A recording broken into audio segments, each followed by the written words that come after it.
The overall topic, as it was mentioned, is living and inhabiting the city centers in the perspective of the last 25 years. Our guests are important actors in both Prague and Berlin, being in politics, architecture and culture. The majority of them is actually also active in the public scene. For example, in architectural festivals, political parties, or citizen-led campaigns and initiatives. Throughout the discussion, we would like to hear their personal stories, how they're connected to the city they are living in, and on the more complex level, we would like to talk about strategies, how to make our cities more habitable in terms of housing, more socially and functionally diverse, and also more creative. For me, when I hear this question about remembering the city or what experience of the city of the last 25 years, I have to say that Berlin was, for me, that there was a momentous moment. I mean, I'm half German. I had no intention of living in Germany. Then the wall fell, and I was actually called by television station to, knowing that I was bilingual, to come to Berlin. So I was actually in this absolutely surreal moment, age 21, standing at the Brandenburg Gate.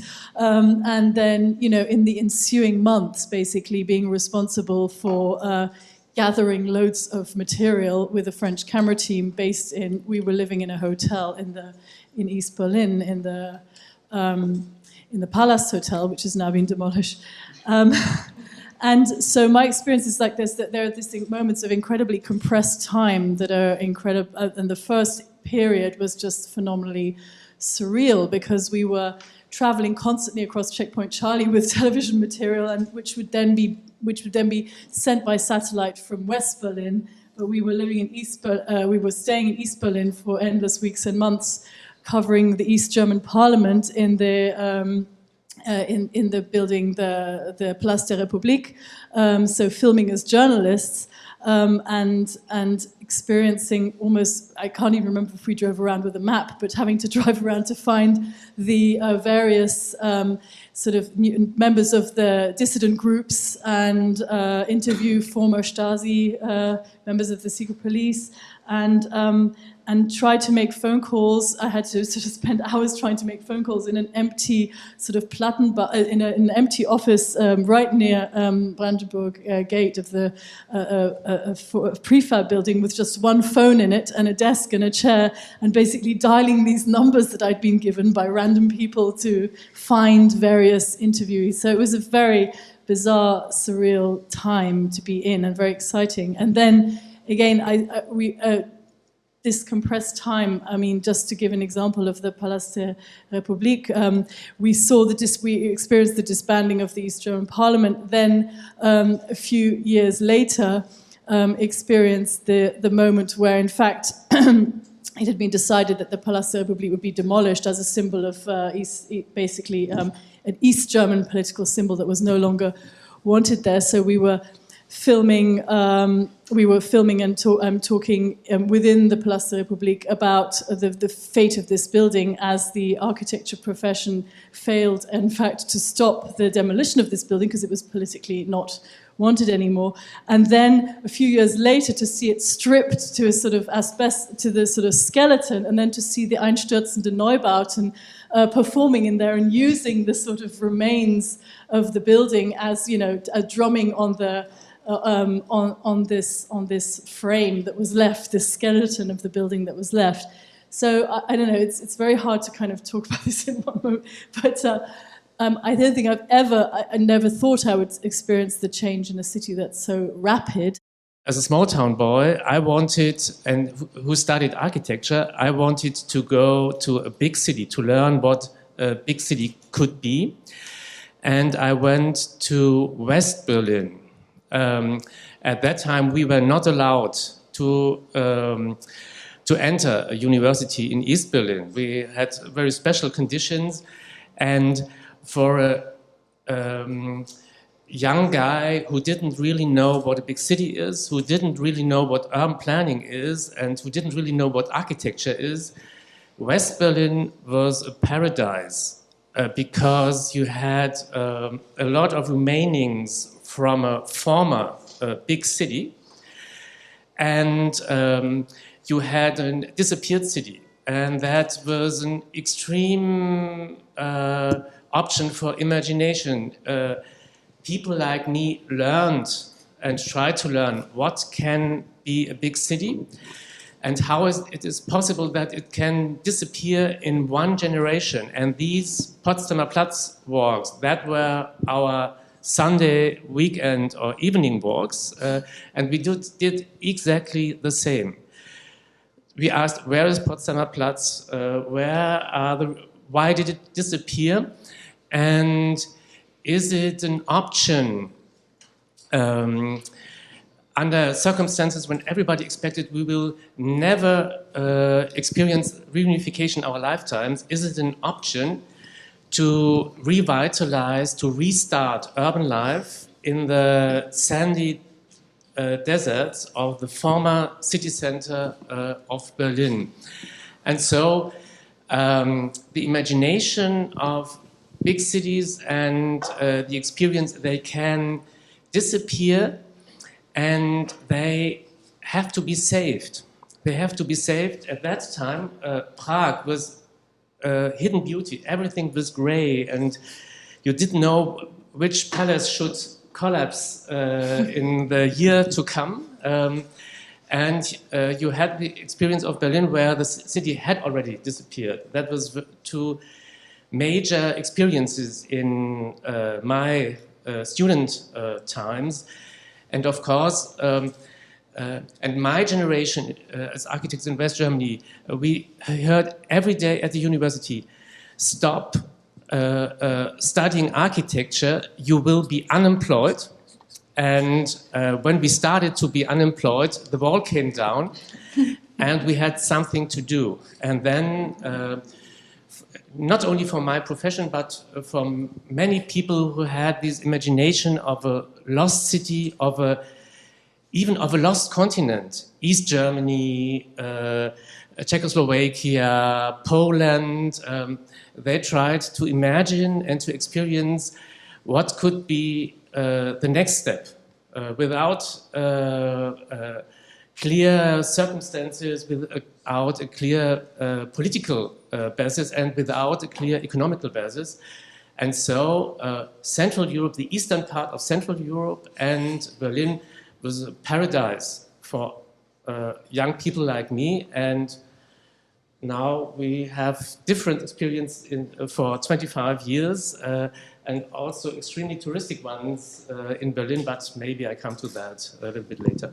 I'm not living in Prague for 25 years.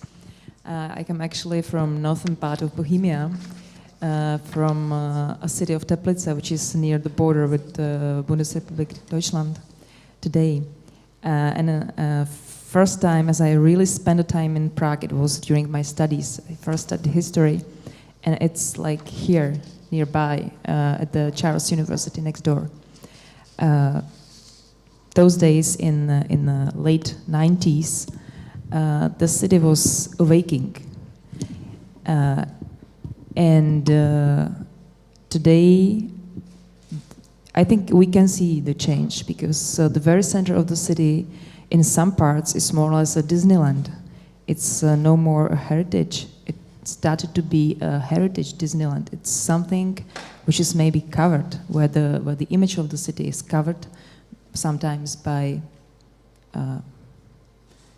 the people selling the goods. So I think that's if we are speaking about the center of the city. So when we've decided to move to Prague, we were looking for another Prague. And we have found it in Prague 7, which is very near to where we are today. It's a left bank of the river.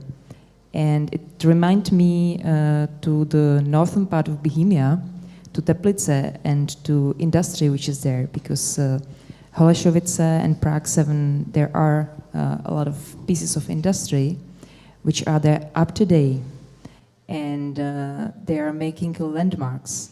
There is a lot of free space, and because we are speaking about Berlin also today, it reminds me Berlin, because in the center of Berlin there's up to date pretty a lot of space which can be seen as an opportunity, as something which could be developed not by some developers, but which could change in a very meaningful space, which can make a new life, which can help us to build a new center of the city. I'm not sure whether this is possible in the very historical center of Prague where we are today.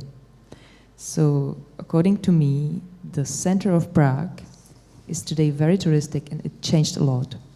I don't have this feeling in Berlin. Well, I think that me as a representative of the city, I have to think about how the city could help people not to leave centers and live there. I think that one tool, one of many tools, is, for example, keeping, protecting, supporting diversity of these parts of the city. And as I mentioned, Vinohrady, my place of life, this is the place where, and I think it's one of the best places in Prague. And there is everything. Our children are going there to the low school, middle school, high school. We have our studio 100 meters near their school. There is cinema, there is theater, there are offices, there is sport hall, everything, shops, restaurants. So, but for example, in the historic center, it doesn't function. This thing. There are not small shops here. I think only few schools and so on. So this is one of the ways. And on the other side, my main topic of work in last 2-3 years is public space, and what is also necessary is quality of public spaces, also in the center. But on the other side, we have a big problem when we want to revitalize public space or make new public space somewhere where people don't live, where they are only working, or where there are only officers or foreigners. It doesn't function because real public space, functional public space, need normal people who are living normal everyday life there. Normal things, not only some amusing and attractions and Disneylands and so on and so on. So it's a circle. Yeah, the quality of public spaces, people who live there, and diversity of these parts.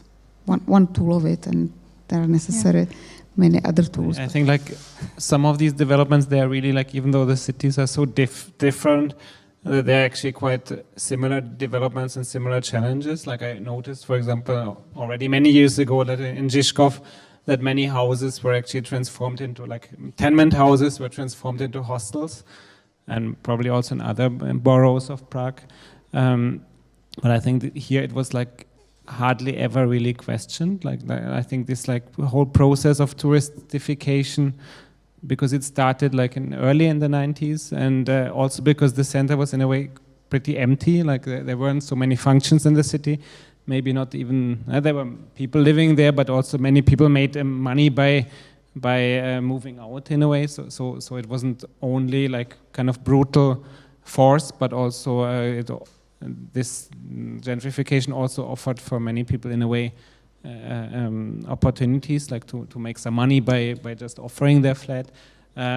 So when I came from Berlin then to Prague, I was really surprised by this absence of any discussion at that time, like on for example tourism, but also on these like major decisions to sell huge huge city property to private developers without.